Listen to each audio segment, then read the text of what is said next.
Lebanon में हुए pager attack में मोसाद के बाद अब यूनिट 8200 चर्चा में है। बताया जा रहा है कि यूनिट 8200 इजराइल की एक सिक्योरिटी यूनिट है और लेबनान पर हुए पेजर अटैक में इसका बड़ा अहम रोल था।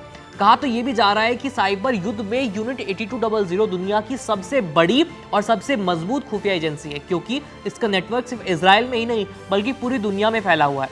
आज मैं इस वीडियो में यूनिट 8200 के बारे में ही विस्तार से बात करने वाला हूँ। नमस्ते, मेरा नाम है आयुष और आप देख रहे हैं एबीपी लाइव वर्ल्ड, जहां हम करते हैं बात अंतर्राष्ट्रीय प्रसंगों से जुड़े मुद्दों पर।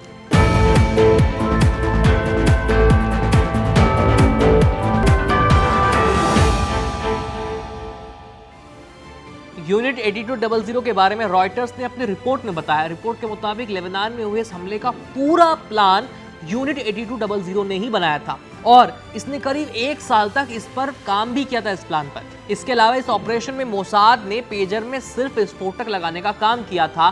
बाकी पेजर बनाने वाली फर्जी कंपनी कैसे बनानी है, उसमें हिजबुल्लाह के लिए अलग से पेजर किस तरह से बनाने हैं और बाकी सारे टेक्निकल काम यूनिट 8200 के लोगों ने ही किए थे। अब आपको ये बताता हूँ कि आखिर यूनिट 8200 है क्या।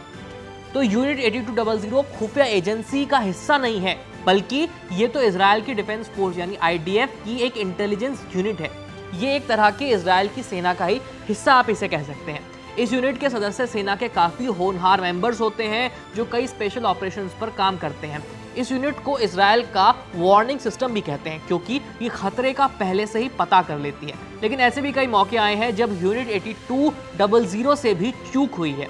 जब दक्षिणी इजराइल पर हमास ने अचानक से हमला कर दिया था तो इसका पता पहले से नहीं चल पाया था और इसे यूनिट 8200 की बड़ी खामी बता दिया गया था। उसके रोल पर कई सवाल उठे थे। तब इसके कमांडर ने अपने पद से इस्तीफा दे दिया था। इस यूनिट को इसलिए भी खास माना जाता है क्योंकि किसी भी ऑपरेशन में आउट ऑफ द बॉक्स चीजें सोचने पर ये यूनिट काफी जोर देती है और पेजर अटैक इसका अच्छा खासा उदाहरण है। इस यूनिट में युवा लोगों की भरमार है जिन्होंने कई सीनियर्स तक को रिप्लेस कर दिया है। यूनिट 8200 एआई और साइबर सिक्योरिटी को लेकर भी काफी ज्यादा काम कर रही है। यूनिट में शामिल होने वाले कई सारे लोग टेक एक्सपर्ट्स हैं। यूनिट 8200 टेक्निकल चीजों पर ज्यादा फोकस करती है और इसकी टीम हैकिंग आदि के जरिए ज्यादा डेटा इकट्ठा करती है। इसके साथ ही इस टीम का खास जोर इस पर होता है कि आखिर किस तरह से तकनीक के सहारे नए ऑपरेशंस किए जाएं और ऑपरेशन में फोर्स की मदद कैसे ली जाए। साथ ही नई टेक्नोलॉजी का विकास करके भी इस यूनिट ने काफी अहम काम किया है, जिसका काफी बेहतर रिजल्ट इजराइल देखता है। बता दें कि यूनिट 8200 की तरह ही यूनिट 9900 और यूनिट 504 भी है जो अलग अलग स्तर पर काम कर रहे हैं। इन तीनों में सबसे बड़ी यूनिट तो यूनिट 8200 ही है जो इंफॉर्मेशन इकट्ठा करने का अहम काम करती है। जब युद्ध का समय होता है तब इस यूनिट का काफी अहम रोल हो जाता है और ये चीजें स्पीड से जानकारी तक पहुंचाने या प्राप्त करने का काम करती हैं।